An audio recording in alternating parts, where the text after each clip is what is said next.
This is Decadance. Hello and welcome. This is Decadance Radio. It's just gone 23 past 6 and we have a very special guest on the phone. It's Jack. Back in lockdown, you set up a company with, Dan, about mental health and trying to help the men that are struggling a little bit. So how did all this come about? So basically, me and Dan met through a different platform, different forum to do with men's mental health.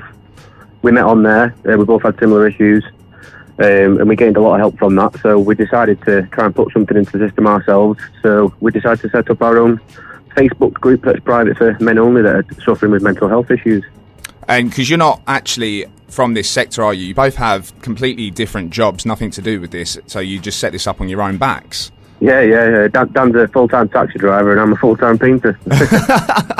Perfect. Well, if you're doing it right, you're doing it right. And that you have a big following behind you, don't you, at the moment? You're getting a lot of sort of stigma from Lad Bible. We're helping you out. You've got a massive page and a lot of people that are posting really nice stuff on there, just trying to help each other out, which I've seen myself.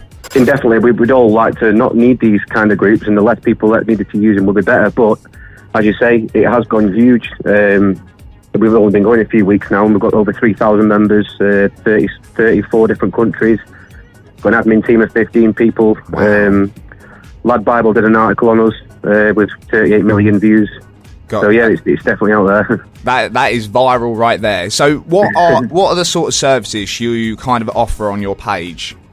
Yeah, so basically we have a pinned post at the top of the page, which we try to keep there as much as possible, but if there's announcements then we change them over. But we do have a pinned post at the top of the page that has the relevant telephone numbers, like, Samaritans, local food bank searches, things like that. Guys post on the group themselves with any issues that they're currently going through personally and mentally, or job searching, things like that. And we just try to signpost them into the right directions of where to go, provide them with links and contact numbers, and offer words of support. And the members offer their support as well to each other, which is fantastic. Perfect. So actually, speaking of signposts, you were actually going out the other week, wasn't you? Literally doing it old school, putting out leaflets and everywhere. That was one of our admins, Carl. Yeah, he went out for about 4 hours in the rain. Oh, bless him. Putting posters up on bridges. There's been an increase in men falling from bridges during the lockdown, things like that. Oh, right. So, yeah, Carl went out and put some posters up on the bridges there. He did a fantastic job battling with the rain, but he got it done.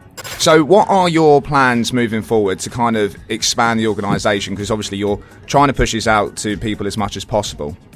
Yeah, so we're trying to basically have a direct contact with the necessary sectors that we need, as it like food banks, NHS services and things like that. So we don't necessarily have to send a member a link to do that themselves. We can contact the necessary people for them on their behalf, because it's difficult to reach out to these kind of places. You already feel a little bit silly or uncomfortable doing it. So if we can do that for them and let them contact them, it makes things a lot easier. We're hopefully going to try and set up food banks and things like that, CV workshops. Yeah, so there's lots of things that we can do in the future, but obviously with the current circumstances that's going on, it's a lot harder. Minimises what you can do. Is there an app, Jack? There's always an app involved. Not just yet, as it is quite new what we're doing. We've literally only just set up a Twitter account as well, but there is going to be an app set up, and we're definitely going to be adapting to what everyone needs. So how can people get involved? Because you just said you've just announced your Twitter today, and you're all over Facebook. That's probably the best way that people can find you, isn't it? Yeah, definitely, yeah. So if you just search Let's Speak on Facebook, and you'll see like a pair of hands, it says Let's Speak Men's Mental Health.